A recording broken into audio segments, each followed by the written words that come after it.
The face on Mars, from what I was taught, I never actually got to land on it that I can recall. I wanted to, but the face on Mars, from what I can remember, as most of the pyramids on Mars, were built by the the ancient human Martians, uh, who have been there a very, very, very long time.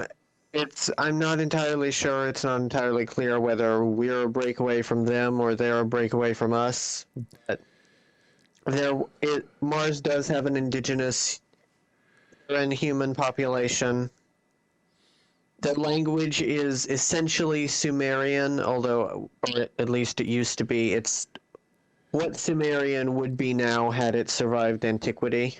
You know, uh, because languages do evolve always. But Well, the thing is, I can barely understand a word you're saying because you speak American, and well, obviously that's evolved from Old English. Are you yeah, suggesting that maybe Sumerian would just be a bit like that after 3 or 4 thousand years? yes, exactly. As we English, i.e., I'm from Northern Ireland, say, you know, it's I think it's two people separated by a common language. Yeah, Does that something make like sense? that. One thing that is interesting to know about it that the archaeologists in the mainstream here have been unable to figure out because, again, the language didn't actually, here on Earth, the language didn't survive antiquity, is that it's actually a tonal language. Um, there are 12 tones. It's an extremely difficult language to learn. I did learn it at one time, and I can still pretty much read it. There is a lovely lady in the SSP community called Christy Campbell who does a lot of like auto writing type of thing, Yeah. and she does a lot of it is in ET languages, and occasionally it is in Martian, and I can read it when she writes it out, even though I can't speak it anymore. Is it like Polynesian? Sorry, there's ain't the ancient seafarers. I think the Polynesians,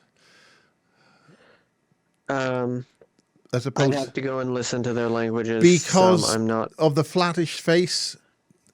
Yeah, they do look somewhat like that. They do have a like a deep olive skin color or dark reddish brown in some cases. They're taller than us and more muscular than us because of the lighter gravity. Um, and their features in general are exaggerated because of that. But they're still quite recognizably human, and on a DNA test, they show up as the same exact species as us. And do they exist still? I mean, does John Carter's Mars is that accurate? Yeah, yeah, yes. And they do still exist. There's not very many of them. There's, I think, at the last consensus, there's about 70,000 of them left. That's a very low level to keep going. Yes. A lot of them were killed during the Black Terror, as it's called. The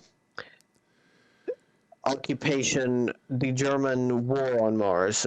The occupation is may still be ongoing. The war on Mars that um, the That's Germans and Americans waged from 1945 to 1990.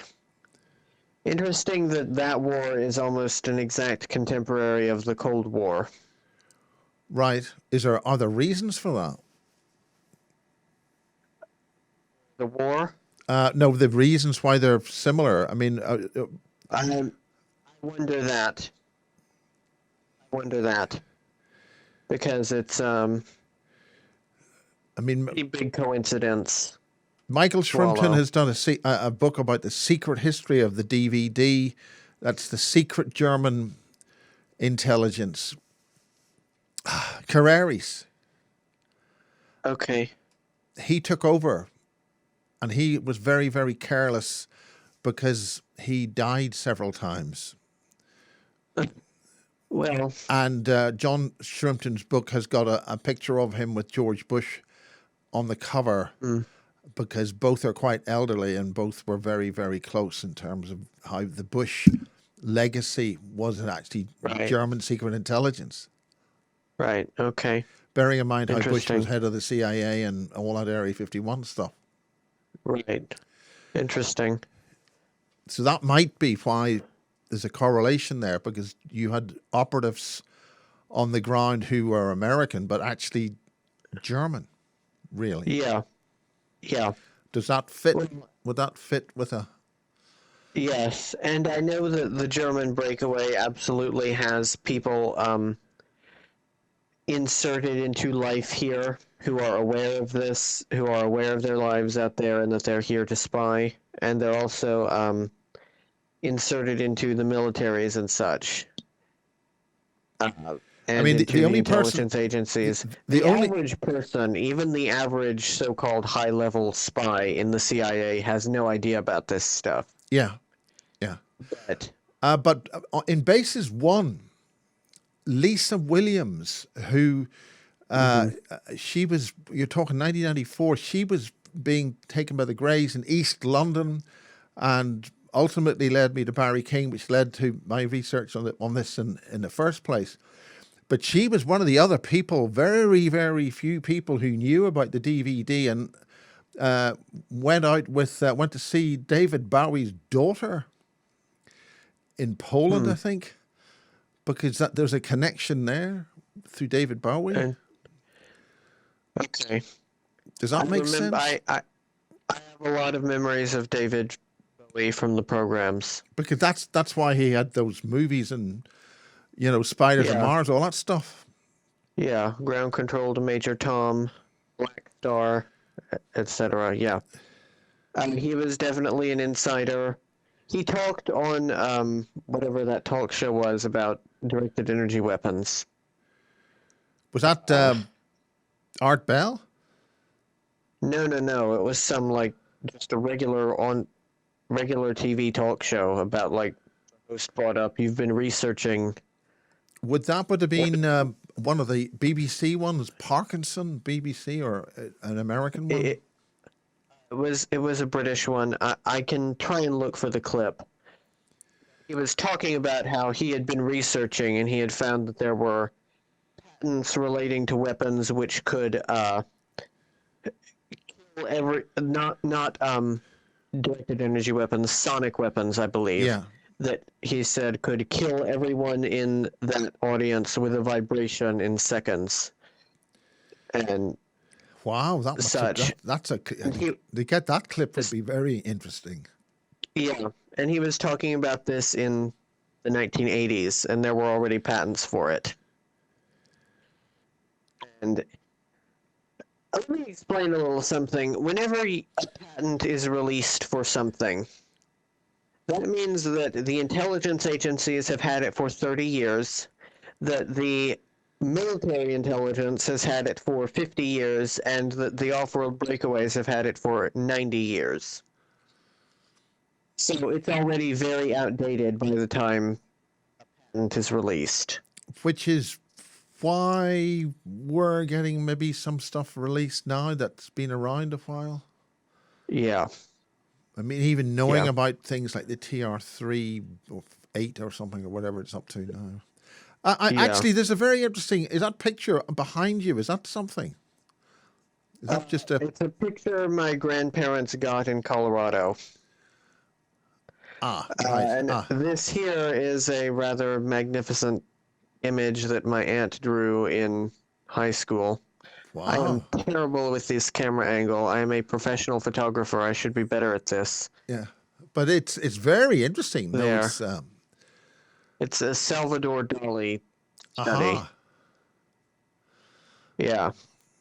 good. It's a good fake. Yeah. Yeah. No, it's not a fake. It's her drawing scenes from his life. Ah, That yeah. My aunt was quite the artist, as it happens, or is. She isn't actually dead. That's a whole story. Oh dear. Um, Have you said the wrong yeah, thing?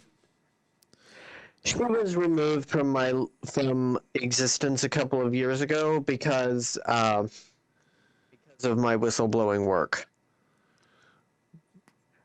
Um, but I've seen her since in during while I've been on operations. So Actually, John, your audio is going up and down a wee bit. Do you have a bit of a volume control or anything, just in case um, I lost a couple of words there? It. and also I know that there is still quite a lot of stuff underneath Bletchley Castle or Bletchley Park rather. Where of course all the code cracking was done during the war and Yes. such, but there's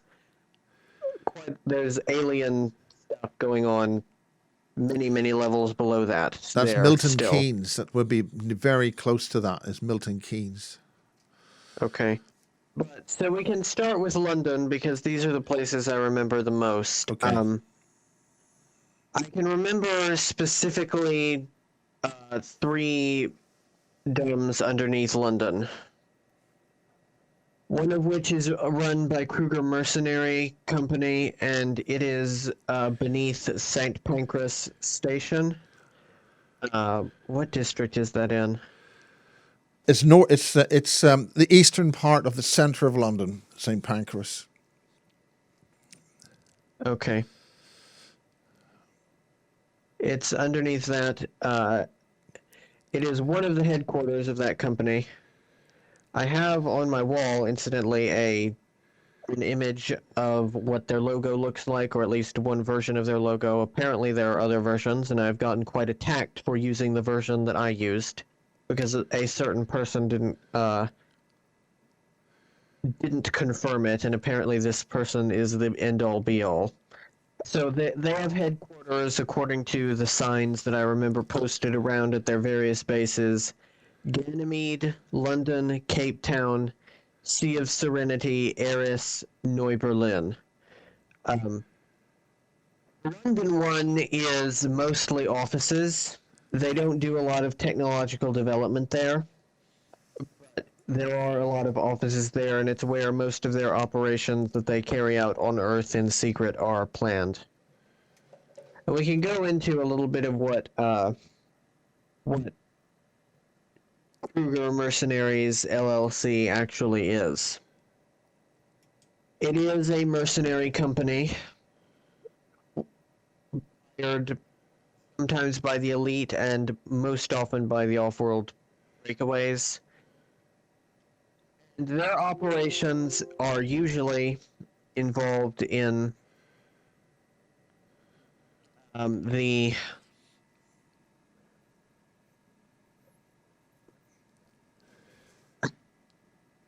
I completely lost what I was going to say there. But what they do is they print out a clone of an asset. I know there are Kruger people who remember me being one of their assets. I don't particularly remember that. I just remember visiting their bases and working with them or hiring them as part of other factions off-world. But I've heard enough people who remember me being one of them that I trust it. So Would you have been near a base near the Holborn Tube Station complex area? It's one of the deepest. that might be another access That's point to it. that's in the London Underground, which is south Yeah, of that region, not by a huge distance. that might be another access point. I know all of these places do have multiple access points. And I remember going down there into the offices, and they had a number of guards on duty. It was very fancy. It was all like Carrera marble floors and walls with like classical style paintings on them and such. And mostly I remember having to go down there a number of times to pick up papers. Uh, the guards, by the way, Kruger assets I in think, general. but on your iPhone or what you're using? I'm gonna take my headphones off. Yeah, because it sometimes you lose it completely. It's getting a bit heavy to. Okay. Here, is that better? Yeah. Speak again. Okay. Speaketh. I speaketh unto thee. That's great. We'll go on to. We'll keep that. Yeah, we'll keep All right. it. Great. Brilliant. Fabulous. Yeah. All right. Guess these headphones aren't actually as good as I thought they were. That's I think great. are they gamer headphones? Yes. Oh dear. I'd change them. Yeah. Yeah. The microphones. It depends. Anyway, Yeah. I spent $29 on those things. $29. Yes. If you'd spent $30, I would have taken them back. But you're just on the edge of it. Oh well. Shit. Okay. At any rate, Good. This I is can very explain interesting. what. Yeah, I can explain what Kruger assets look like. They look like some kind of a cross between the Terminator and the Borg. Usually they have at least one eye replaced with a lens, and these lenses are capable of switching at will into infrared or X-ray, or on the really advanced models, they can even see interdimensionally. Um, That would have been heavily polarized. Some kind of polarizing apparatus. yes, yes. They have parts of their body replaced with metal armor that is literally welded through the skin. It's extremely painful to live with that. Their arms are often taken off and replaced with Gatling guns sometimes, or with big swords, or maybe both. They frequently have their feet replaced with, like, I'm sure you've seen those prosthetic feet Good. that are like Yes. that are like curved metal. Yes. Uh, Yeah. yeah, those things. They have their legs replaced with those because it greatly increases running speed. Yeah. There's Uh, some. Yeah. It's the like blades. And yes, they've got a spring on them and they've got grip and yeah. yes, and they can change the shape of those at will into like skiing, into skis if they need to. If they happen to need to ski, uh, etc. But inside their head, it's still a normal human brain that is with emotions and the ability to feel pain. Yes, that's the key thing that you don't notice the difference really in terms of you just want to move something and it moves. It could be a prosthetic arm or whatever, but it's from the brain point of view, it doesn't make too much difference.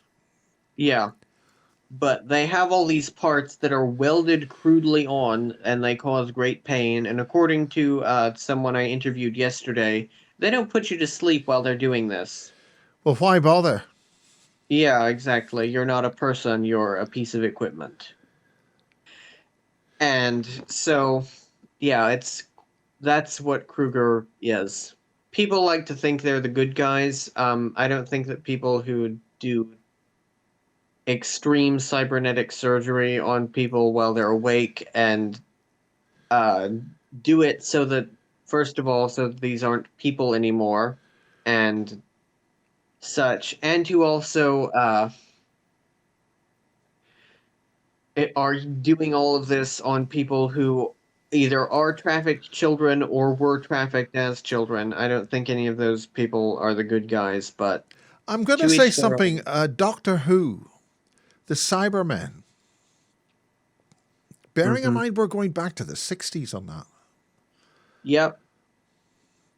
Yep. and if you look at the early versions of those, it you can see it's like a human being wrapped up in bandages, but the stuff stuck on them.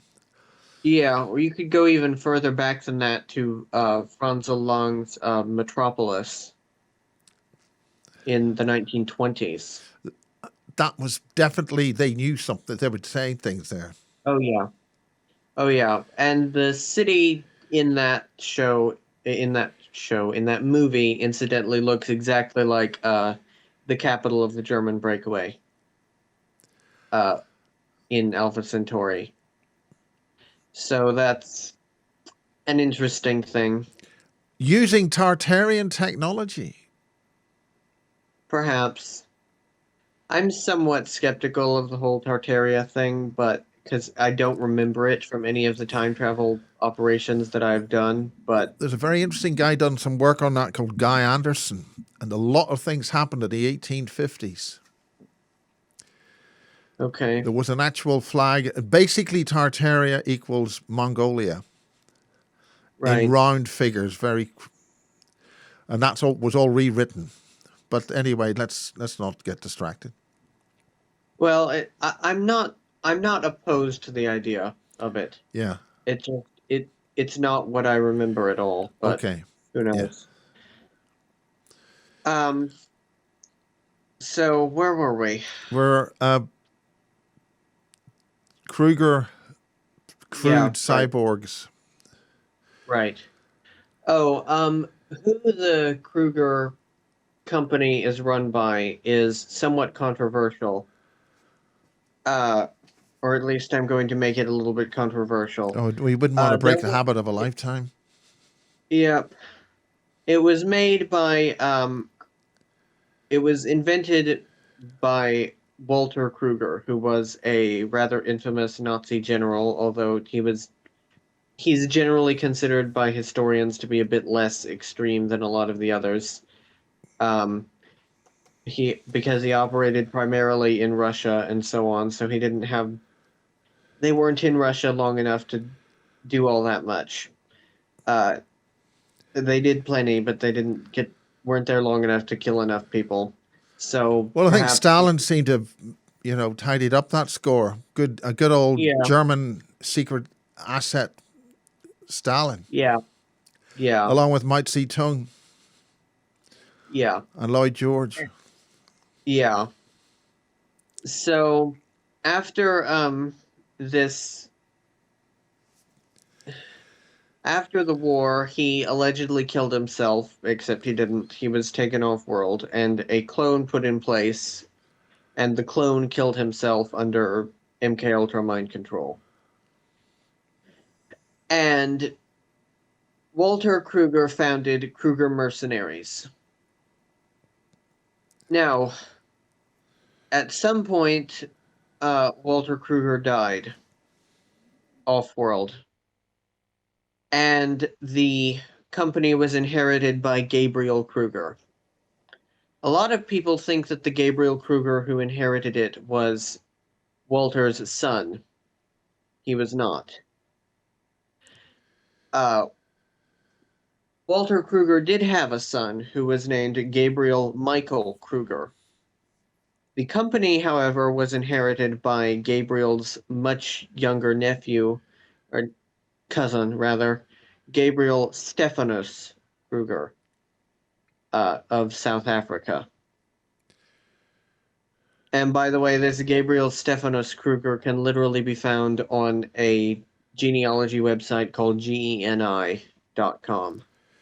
I'd be If interested you if he was any relation to the local MP here, Danny Kruger, for the Conservative Party. He's used to be the MP for this area until they changed the boundaries. Nothing suspicious. interesting. Nothing suspicious there. No, totally not. Nothing to look at here.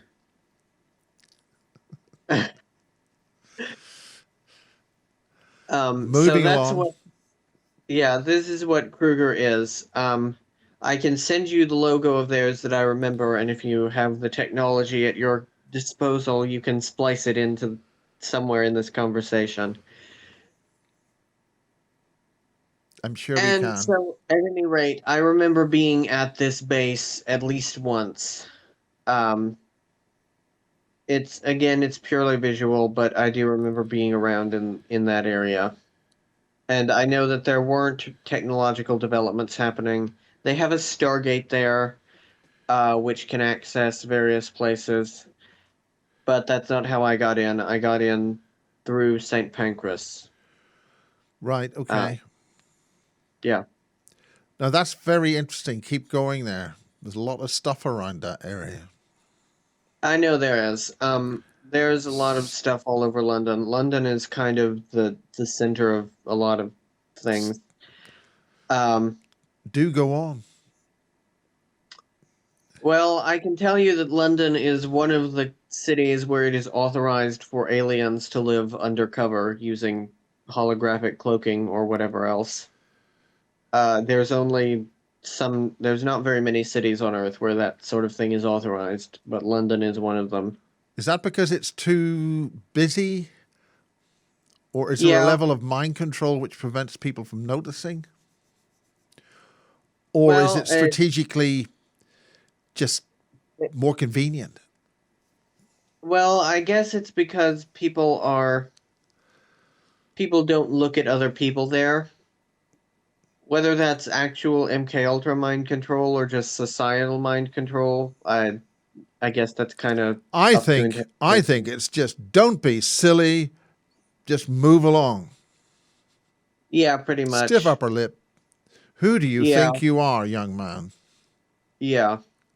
And plus, it's a very, very multicultural place. So, someone looking a little bit off or a bit different from anyone you've ever seen is not something you would notice. And it is the home of the BBC. Nothing controversial here. Let's keep moving on. Yeah, exactly.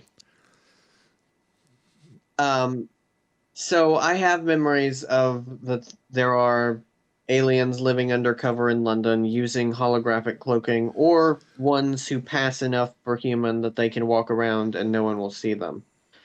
Um, which there are quite a few ET species that fit that mold.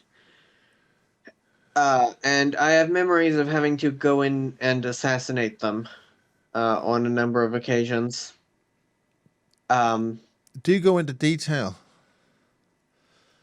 I remember usually you would just brush against them in public with a needle. You would be given an image of what their cloak looked like, Yeah. and then what species they were underneath, and you would just brush past them in public with a needle, and then they would die, and you would very quickly cover them with a blanket or something to get them out of sight. Because with Is most, that puncturing the lung? Uh, a method of bumping people off is you you no, puncture not usually. the lung cavity and Usually, then they bleed internally and they take a few steps before they just not usually. What we would usually do is we would use a highly concentrated salt syrup, which there is a thing that has been developed by the intelligence agencies, which is a highly concentrated salt syrup where you put like several cups worth of salt. Oh, wait, you don't have cups. Half pints. A cup is a half a pint. right. So Okay. you would put like a pint and a half, boil it down, and then add a certain chemical. Boil it down to a few tablespoons, and then add a little bit of a chemical that stops it from separating out as it cools. Right. And so then you have an extremely concentrated salt syrup, which will cause very, very quick death that is also very difficult to trace. Because it dissolves into the system normally. Yes. The alkyl Within seconds after death, the alkalins in your body begin breaking down the salt in your body so that decomposition can begin. And so we would use that. If they were cloaked, we would have to, it was more complicated. We would Now, when have you say to cloaked, is this a use them projected image or are they given, prostheses or, covers or, bits would fall off or whatever? um, uh, holographic covers So that would that they immediately have. fail. What? That when they died, that would immediately fail. Is that right?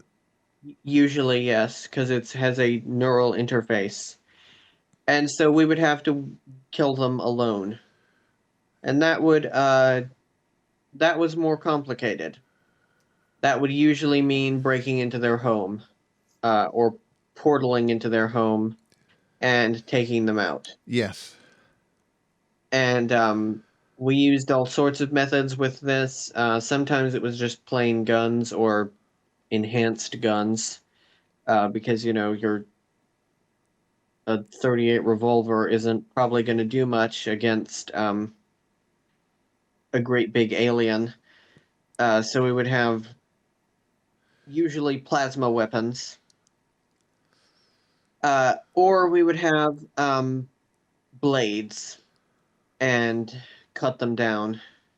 Now, these battles were often quite difficult because they were psionically gifted ETs against us, who were very psionically gifted. Don't get me wrong, ultra soldiers. But we were. It was still tough at times, but we managed it.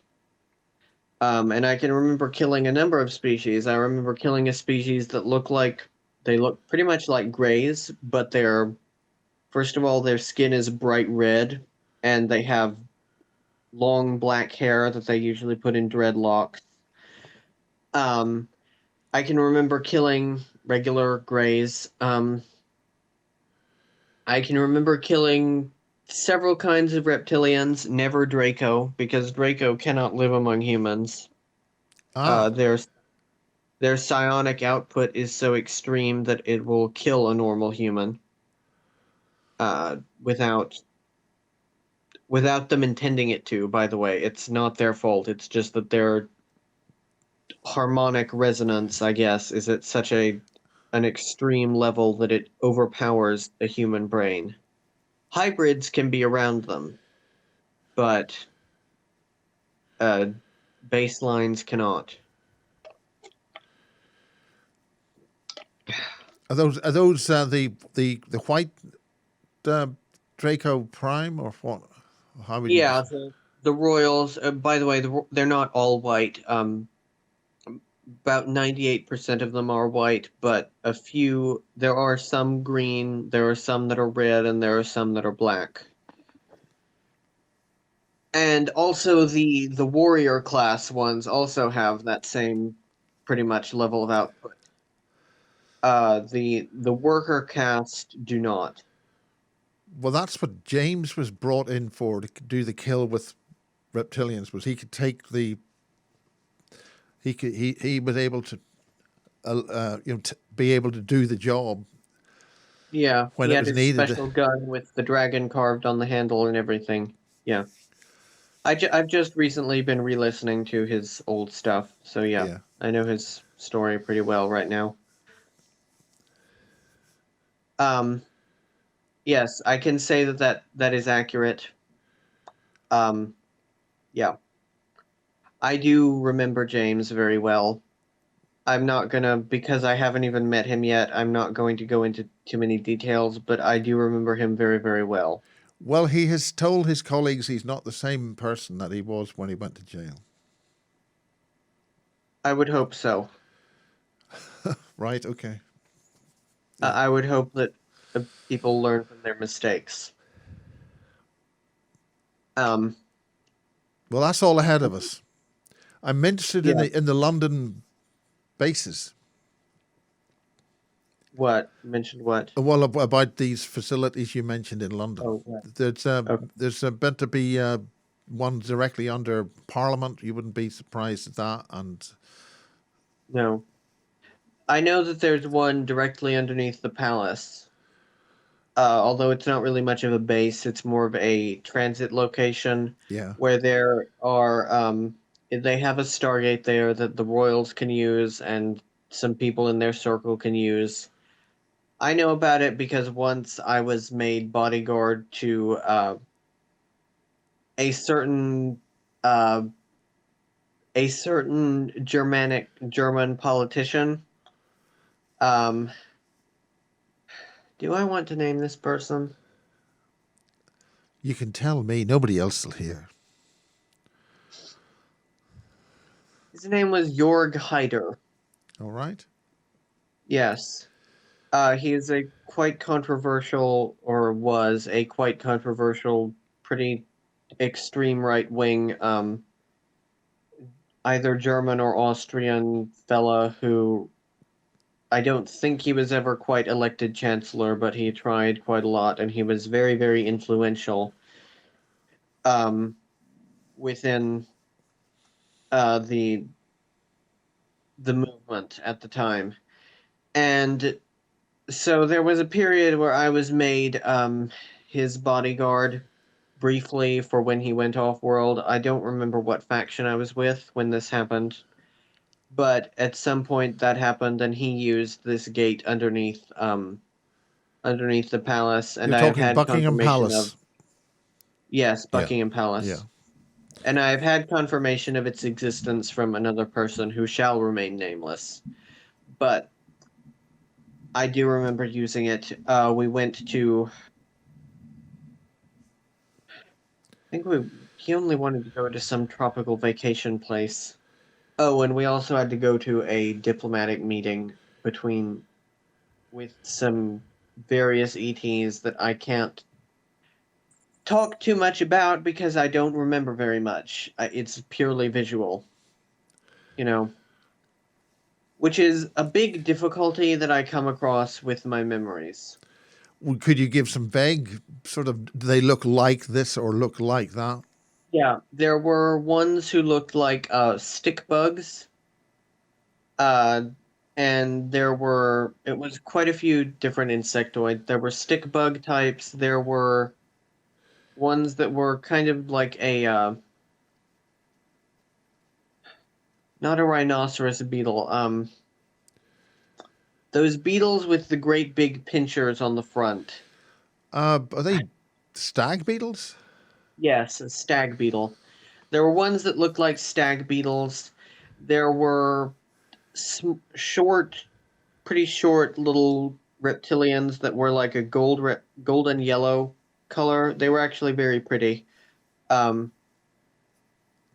and they looked pretty gecko-like. And there were several kinds of grays there that you couldn't tell apart to look at them, but they sat at separate tables during this council meeting, so they were separate in some way, and so on. And there was a lot of papers passed around that I wasn't allowed to see, but they were meeting with a number of political figures from around the world. Such There was as? there. Well, I did see Bill Clinton there. This was before he became president. This was in the '80s, probably. Yeah. And I saw um, they all had to have flag patches on their left breast pocket. So there was a gentleman there from Indonesia. I'm looking at the flags. There was, I believe, there was a Soviet Union gentleman there. There was a representative from France who was the only woman, and there was an Israeli, and there was.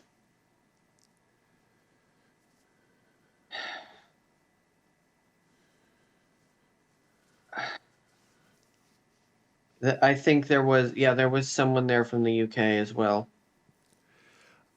Is that because they would have had the indigenous UK United Kingdom separate country flags as opposed to Union Jack? No, they had a Union Jack. All right. Okay. Yeah. It's just I'm just Um, wondering why that was so difficult to remember. well, because I'm having to look into the memory and look at each individual person and try and see their flag patch, and also remember from my own memory bank what each flag was that belonged to each country. You know, Yeah. I'm one of those nerds who I look at who memorizes the flags of different countries. Most Americans would not know this, by the way. Well, I mean, am I being unkind if I say most Americans don't need a passport because they never really leave, not even going to Canada? No, you're not being unkind. Well, Um, let's move on. Yeah. yeah, okay. Don't want to alienate your audience. No, I think that would be Um, just a silly thing to do. yeah. I um, mean, we're not talking about Australians, so it's okay. okay, yeah. I don't know why Yeah. I said this. Yeah, Okay. and we're not talking about Armenians apparently. So, Armenians, yeah. yeah, stay away from those guys. Yeah. Um, at any rate, so these are the ones I can remember.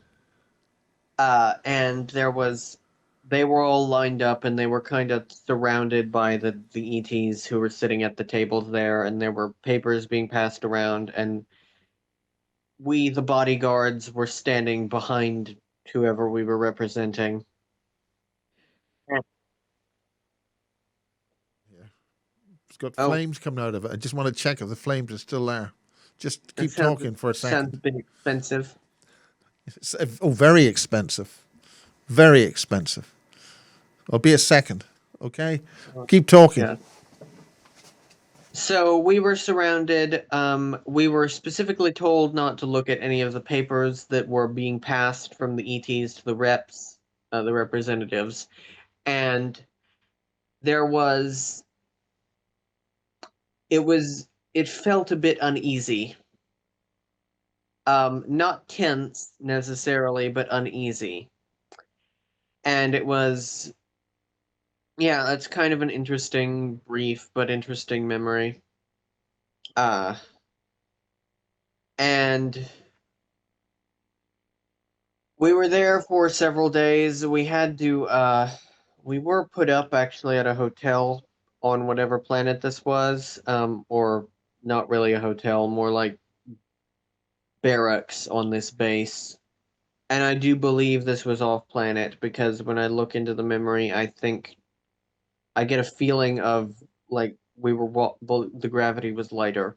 So this was off planet somewhere, who knows where. And that's kind of my memory that of the access point, the access point, the gate below the palace and where it goes. Um, there's another base in London. It's accessed right off the Thames. Okay. Are you That suggesting you perhaps near the what we call the MI6 building? somewhat, The one they blew up although for in James Bond. yeah, somewhat, but not quite. There's the access point is you go down onto the river and you take a boat down to pretty close to the London Eye, Yes. and yeah, and there's these like sea walls or river walls that go Yeah. down into There's the one place near there which has actually got quite a large entrance to it. yeah, and this kind of a door opens in the side of the concrete and you go through a canal tunnel, uh quite a distance actually in your boat until you reach a dock, and then you get off and there's an elevator with a code and a biometric scanner, and then it takes you down, down, down, down, down. This one I think goes down the deepest of any of the ones I remember, incidentally. That would be in the And south. That would be the south side of the Thames then. yes, yeah, and it goes down to a place called Shaw House. Have any of your other guests ever mentioned Shaw House? No, are you talking SHA Shaw or a S H SHORE? SHAW. Okay. Yeah. They are part of like the secret elite, basically the secret 13 families that we don't know about. Um and what they are, my memory down there is that they have a biosphere where their house is at. for one part. Now, what do you mean by a biosphere? Is it like a pocket dimension place where it's separated? Sort of. I don't know if it's a pocket Well, dimension it's per a se. maybe wrong It's a term. it's a massive cavern that has where they have like a holographic sun and a sky, and they have ways of simulating rain, and there's like fields and a huge house, and they have gardens and all sorts of stuff. Is this sort of That's where like Doctor Who style, where it's relative dimensions, or is it probably physically a big? probably it's relative dimensions. Unless there are secretly like volcanic tubes underneath the UK, which I guess is technically possible, but I personally I think that it is a thing called basement universe technology, is the proper term for that. Which yes, like the TARDIS. Um, I need to stop saying. Yeah, we could cut the whole thing down to about 5 minutes if you stop saying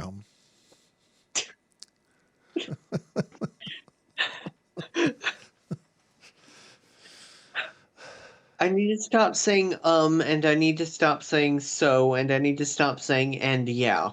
These are habits I need to break. It's a Well, it gives struggle you out. thinking time, and yeah, Yeah, certainly I wouldn't do a thing like that.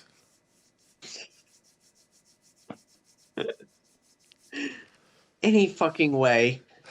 There was this place down there, and they had this huge house, and it looked, interestingly enough, it looked quite a lot like Highclere Castle, um, which is the house from Downton Abbey, uh, or the yeah, it's the house that they called Downton Abbey in the show, whatever. Yeah, Uh, anyone who is that's a thing a lot of people can look up, but it's much bigger, and it's where the Shaw family lives. And inside, I think they also have basement universe technology because they have a wing of the house that is museums of different planets, where they even have simulated gravity and all sorts of things, where it's like you're stepping into that planet and the walls are decorated with artifacts that they've brought back. It's quite impressive, actually. Quite impressive. And I know that there are people who have actually been programmed or trained and conditioned for life on off planet in this house. I'm not going to put too many words in these people's mouths, but I have heard this from people. Underneath this house is a genetic modification laboratory where they genetically modify humans, but they also make basically gene modification emulsions. And I have this very specific memory of being in this huge warehouse room down there, and they were taking bottles of perfume, um, both of all different brands, both uh, and of all different price brackets, from Chanel number 19 down to Chinese knockoffs that you would get at a gas station. shocking, And what? dreadful. Yes, very dreadful. Yeah. And they were putting these gene modification emulsions into it and then sending them out into the world. And so I suspect that this is a big part of what's wrong with the population. Or maybe not a huge part of it, but it's definitely a part of what's wrong with the population. Um, So you would just spray this in a crowd or what? or people would buy it and just spray it on themselves And that would and change them into what? Whatever. perhaps make them more subservient or dumber, or But this would be perhaps activate, self-applied. It would. perhaps I mean, it wouldn't be. what? It would be Sorry. self-applied. You'd voluntarily. do this to yourself. Or Yeah, exactly. It's a really good way of skirting around karma. Um, or you'd be, or it might also at times work as like an MK Ultra thing. You know, scent can be used for MK Ultra, like pheromones of certain ET species can work to activate a person or things like that. There's all sorts of things that could be done with it. And these were, by the way, I noticed, I do remember these were pretty much all women's perfumes. Um, Now, maybe there was a separate warehouse that I don't remember seeing that was colognes, but in this warehouse, it was all women's perfumes. So it's in some way part of controlling women uh, so through was their was that perfume. were you there to get an assignment of some of that material or what? Yeah, we took some of it, and I still can't remember where we distributed it to, but yes, we took some of that. Mostly, I was there to actually be shown around this house and be introduced to the members of the Shaw family, the main ones. Unfortunately, none of them are people we might recognize, but uh, although I have heard some people say that Taylor Swift is a Shaw, I can't confirm whether that's true. I think I'm more subscribed to the theory that Taylor Swift is a clone of Xenia LaVey. Uh, because they look pretty much identical. But who knows?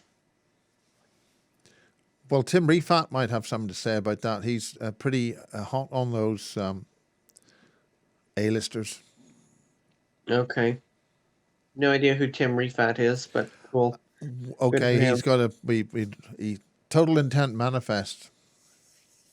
Okay. MI6 Mr. Magic had a hissy fit in a tantrum with the Rothschilds Oh, okay. and the UK tax authorities. Oh, well, you know, some people deserve it, I guess. Well, he follows on from Colin Bloy Ah, and ultimately Alistair Crowley, okay. that sort of thing. Yeah, Anyway, yeah. So I do remember being shown around this house quite a bit. I think I was a child in this memory. Uh, I started. I I'm was just not. the actor Shaw, Robert Shaw, a very prominent actor. Was he a Shaw? Uh, That came to mind. he might be. Probably he is, but not from this. The Okay, main, right, the ones who live in the house. yeah. Which there's only in this period, and I don't know what period this was, but there was only four of them. There was the grandfather and his son and the son's wife and their one daughter who was at the time about 17. And there were I believe I was a child in this memory. I don't think I was older than about 9. Um, So, in what capacity were you brought there? By parents or what? Or by a handler who literally had me on a leash around my neck with right, a button on the leash that if I went too far or whatever, I got a shock. yeah. This was not a pleasant experience overall. There was a period in my childhood where I had a lot of experiences like this, where I was just being shown places So they and not needed even, you under control, but they needed you fully, compos mentis and able to yes, learn and see, but not to, don't touch, look, don't touch, yeah, that kind of a thing. yeah. I think it was kind of a thing of like, if you play our game really, really well, look at what you could maybe become someday. That sort of thing. Yeah. But also showing me just the people and the places I would be working with when as I ascended through the levels of my career. Yeah, that seems like control, learn, and watch. Yeah, yeah.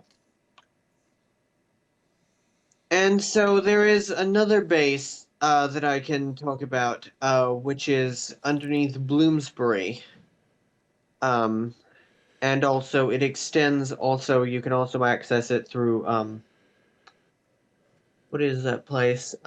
Acton. No, no, no, I no. need to get my Infield. phone out. Yeah. Infield. There's also an access point to it there. It's quite a large place.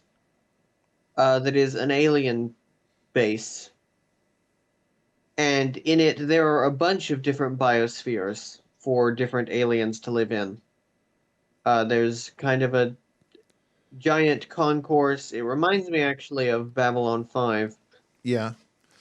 There's a giant concourse you walk through, and outside of each one, there's an environment suit if you should happen to need an environment suit to enter. And there's restaurants serving alien food and all sorts of things like that.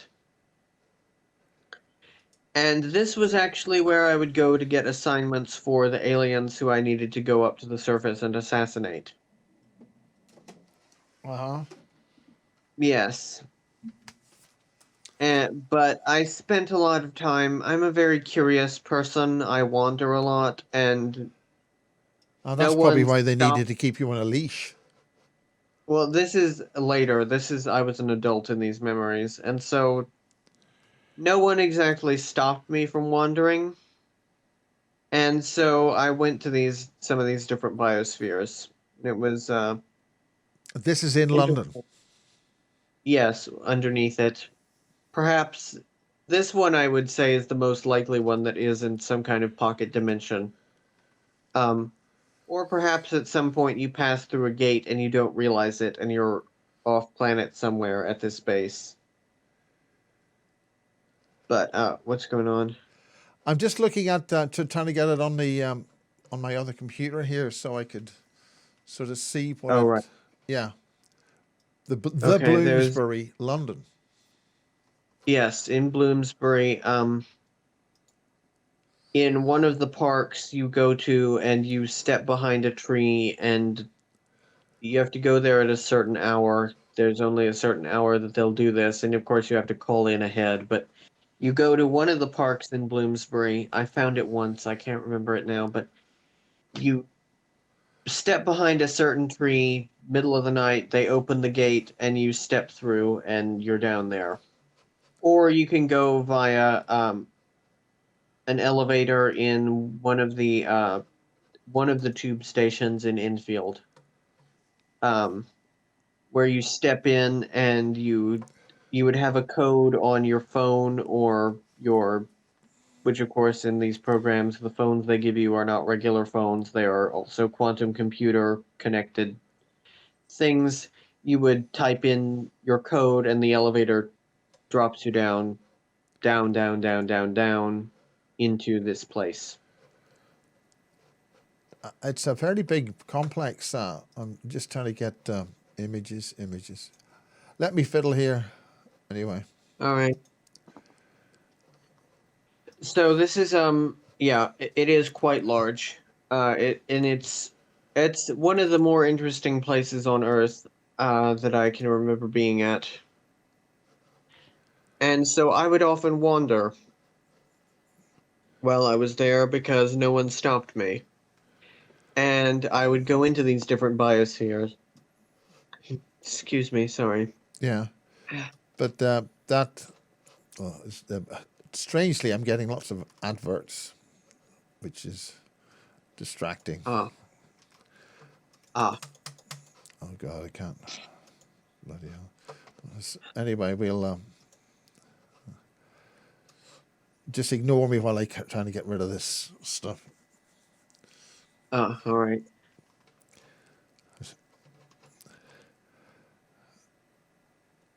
They're trying to sell me all sorts of wonderful goods and diamonds and things like that. Oh, Anyway,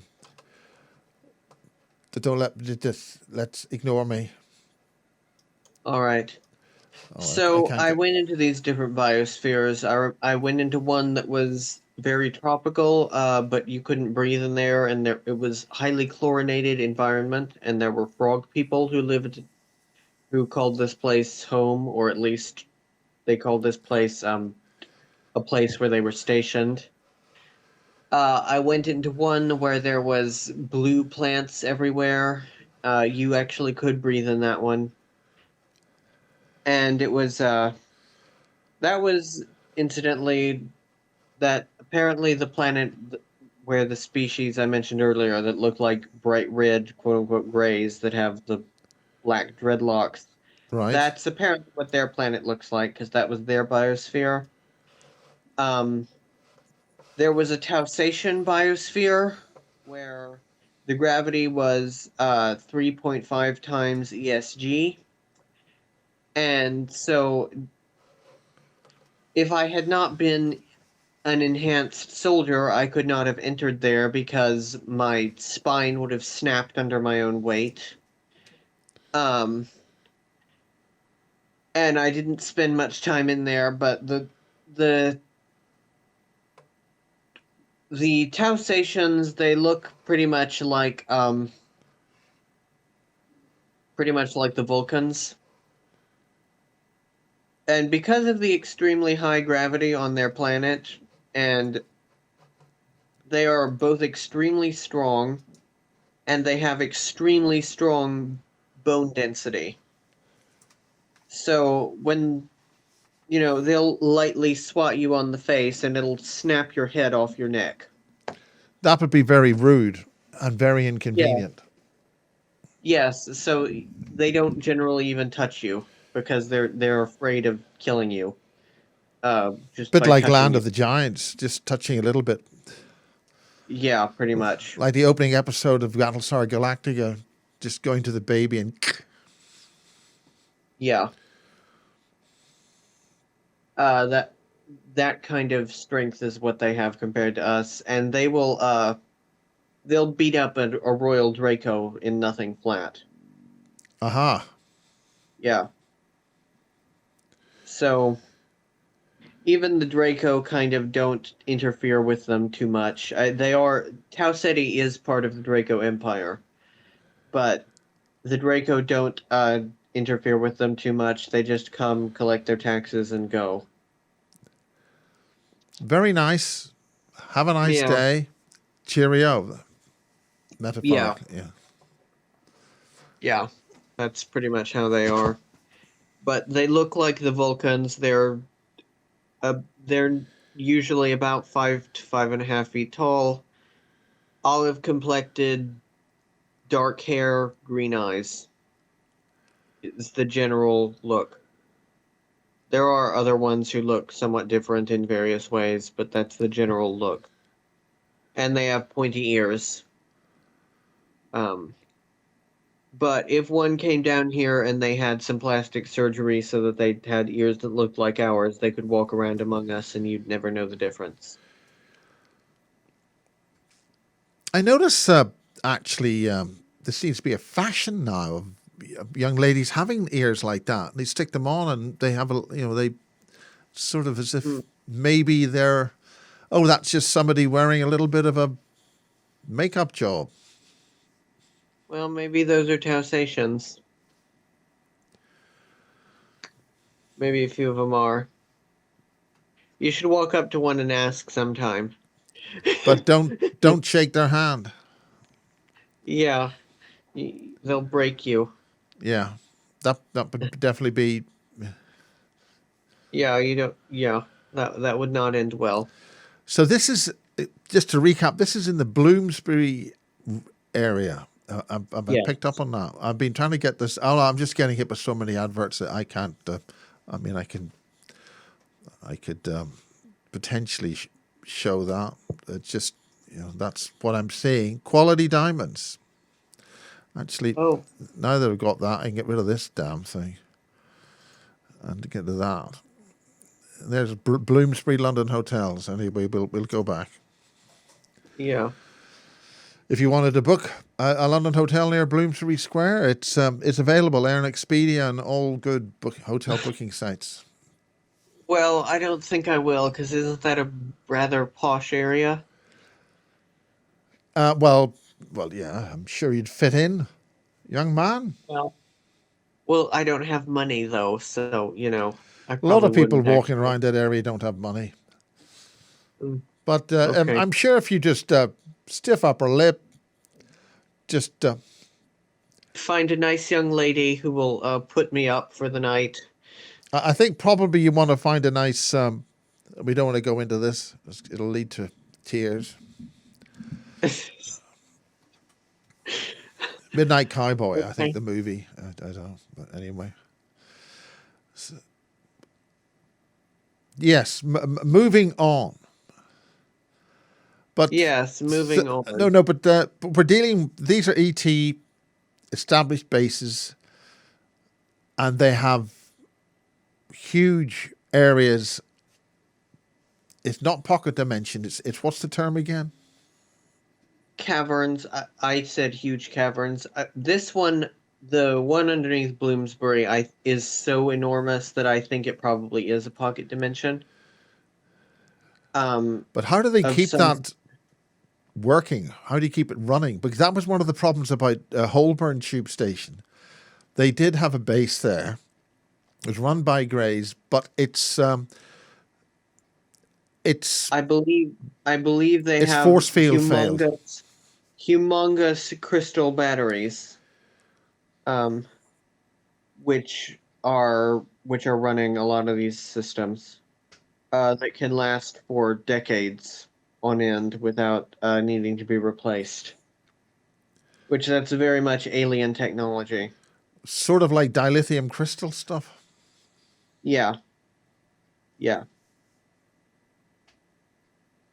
And they might also possibly be using salt water. That's as a component as well, and possibly also mercury. All the same sort of things you would use to power a starship could be used to power a large base like this. Are you talking red mercury or am I Yeah, out of date? red Oh, mercury. what's so special about red mercury? Interview Matt Tracy. Okay, Yeah, I am not an engineer. He is the engineer. okay. Uh, but from what he has told me, from what I understand in my non-scientific mind, is that there is a chemical or some undiscovered element that you add to mercury that makes it red, and it stops it from turning into gold when it is exposed to high amounts of energy or when it is spun centrifugally to generate energy. I Right, think. right, okay. I don't want to look like too much of a dumbass, so I'm not going to Well, say no, I can anymore. see roughly where you're going on that. Yeah, so, Yeah, yeah, okay. yeah. So that's how that works. I just said so again, didn't I? Uh, Um, no, we've cracked that joke. I think you said it again, technically. oh, Then we're shit. just getting silly. Now, what other bases? I mean, those are very elaborate bases. Yes. What's the key feature you want to get across about that in central London? Nothing happening here. Do move along. Something like that. I assume it has to do with the ley lines intersecting, and also to do with treaties that go back to probably the time of the Roman Empire, which allow for the development of them, or which allow that area to be centers of alien activity. Now, I have to say that on the pictures that I was seeing when I was trying to get some pictures, it did feature a lot of Roman type architecture columns. Yeah, yeah. So a lot of this stuff goes back to the Roman Empire, uh, which was a shift in ET alliances when the uh the the Egyptians. I don't know why I'm blanking on names right now. That happens when I start getting too far into my memories. They start blanking words. Okay. Um, I think it's just a the sign of Egypt genius. the Egyptians were very diverse in the amount of ETs they had. You can, when you look at their pantheon, you can see that there's all sorts of species that they had. We don't even know the names of some of their gods. Yeah. And some of them weren't even worshipped as gods. There was just, you can just very clearly see it. And I'm hoping in the next couple of years I can make a trip to Egypt. I actually have a tour guide, an ET tour guide, who does specific tours to ET sites um, Well, around. I'd be very keen on talking to somebody like that because we're trying to get a sort of a British ET sort of tour set up. Yeah. His name is Dr. Khalid El Sayed, um, I believe is his name. And I can send you, if he is still on Facebook, I can send you his profile. Okay. But he does both personal and group tours of Egypt to different sites that are known to have ET activity, which includes the sites in what is called Middle Egypt, such as Beni Hassan and Amarna, which are not on most tourist radars at all, because you have to go with a tour guide to be there, and usually most tour agencies don't want to bother with the paperwork. Right. Uh, There is a lot of that paperwork, and you don't mess about with that. no, you don't. I mean, I will tell you, technically, if you just want to hop on a train and go down there and then just walk up to the site, there's actually nothing stopping you. But, if you're caught, you will probably be deported back to one of the cities where they do allow tourists. Right. Yeah. Is that why they had the whales? Did all these massive whale bones in the middle of the desert because there used to be a sea there, and you can see No, that's no, more to the west yeah, of Egypt. This is still along the Nile, but it's in the middle of the country. It's called Middle Egypt. right. Uh, yeah.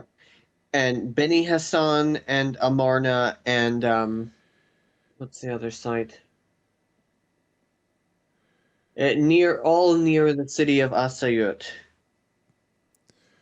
At any rate, but when Egypt fell, the diversity of ETs on selection for notice became much more narrow.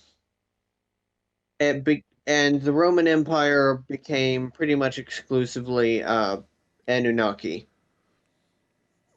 And so when that happened, there was a shift in treaties and a shift in where things were allowed to be set up.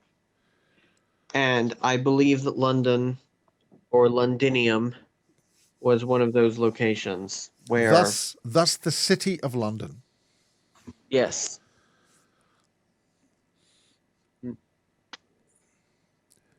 and that's why the city of London is so important. yes, that I believe is why London has been allowed to have these bases under it. There are other locations I've moved because I need to have a better view of the window here, but at any rate, London. So London is very important to this. I think we've about covered it. After what, an hour and a half of talking. Yes. Hmm.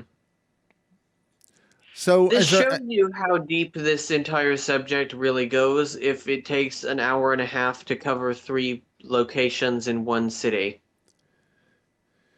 Well, certainly looking at the structure of buildings near Parliament, huge columns, structure Mm, of underground things where there's an awful lot of columns holding up an awful lot for what it yeah, actually does in places. yeah. That's a telltale sign that there's something under there. CLC1, is that, does that recognize, maybe near Parliament or It rings a bell. it's I mean the politicians are bit of a dirty lot. They don't really need too much. You just got to keep them happy and tell them what to do. Yeah, pretty much. Pretty much. Well, thank you very much. Well, you're quite welcome. I think we had a bit of a rough start with the headphones, but I think it was intelligible. I think I'd, if they're good headphones, I'd use them. Yeah, I think I have a pair a little bit like that. The mics aren't that good. Yeah, okay. Well, I can also see if I can maybe tweak them any. I'll look into that. Um, so for part three, I think we mentioned we would talk about my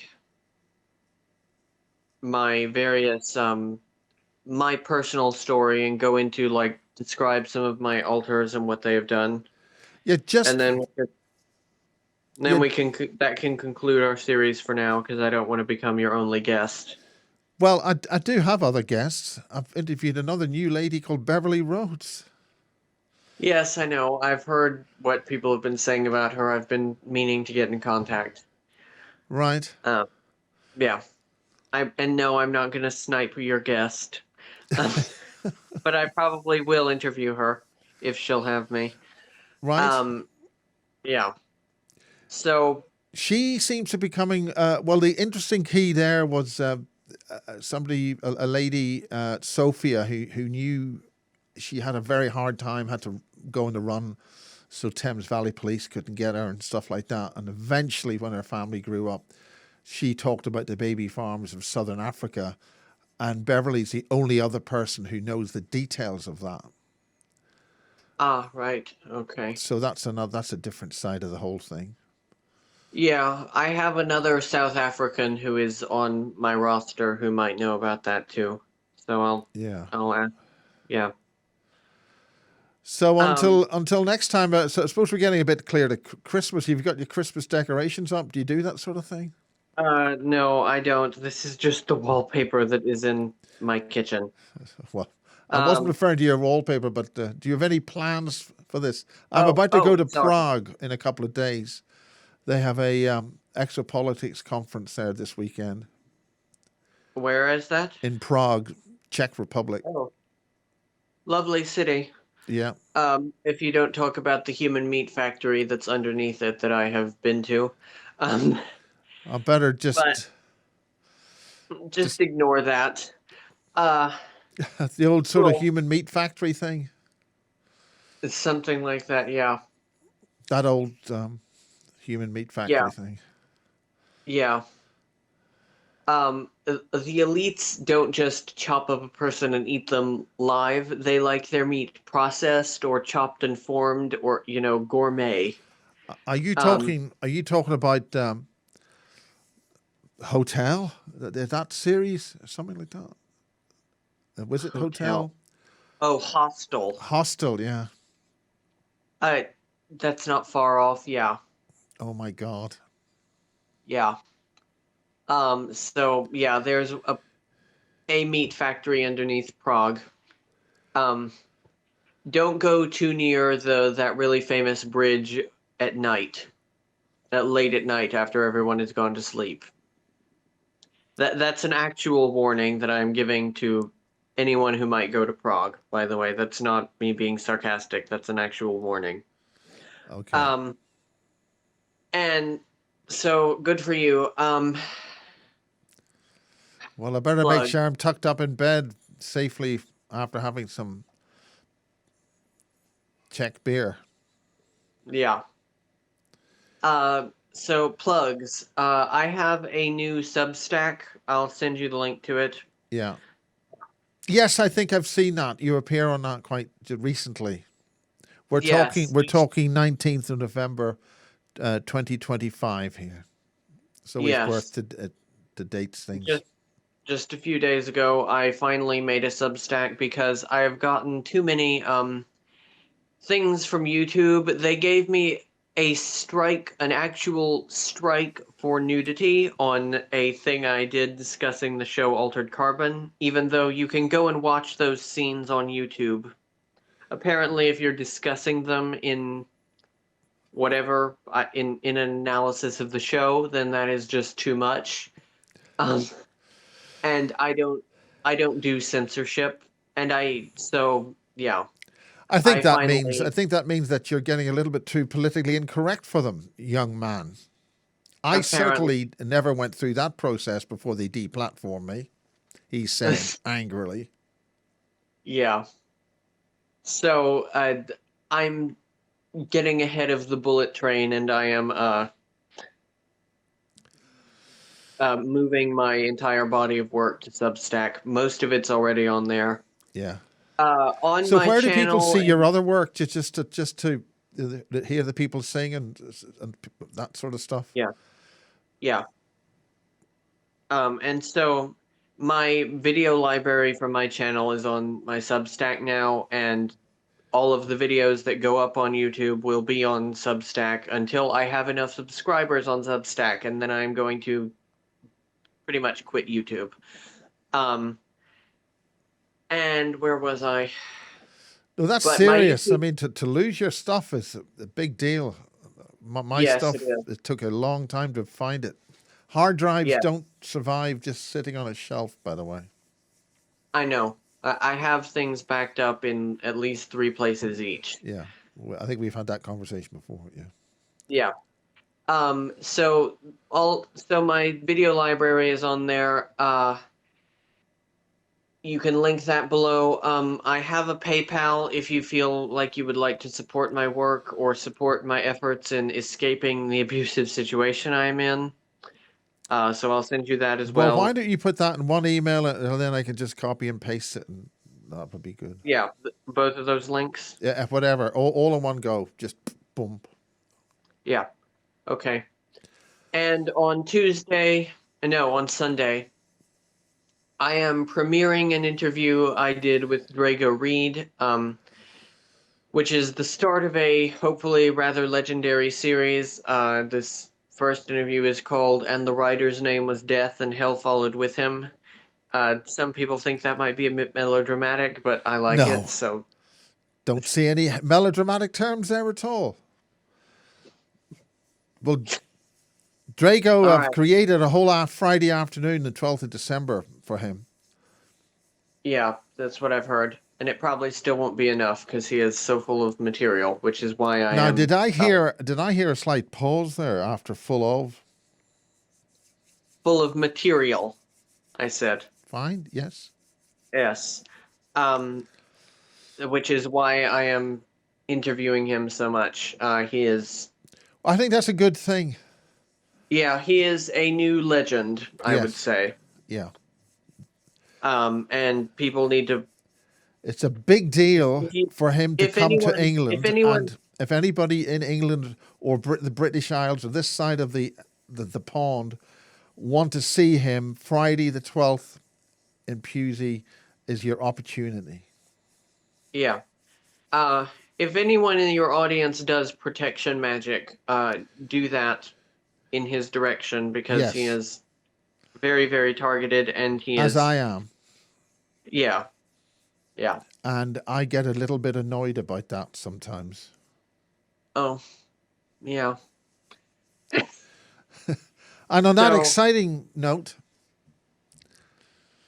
yeah, what exciting note. well, I was sort of, On that exciting note. yeah, that exciting And, note. and also the fourth volume of my book drops on the 16th at 2 p.m. Central Time. That would be 8 p.m. British.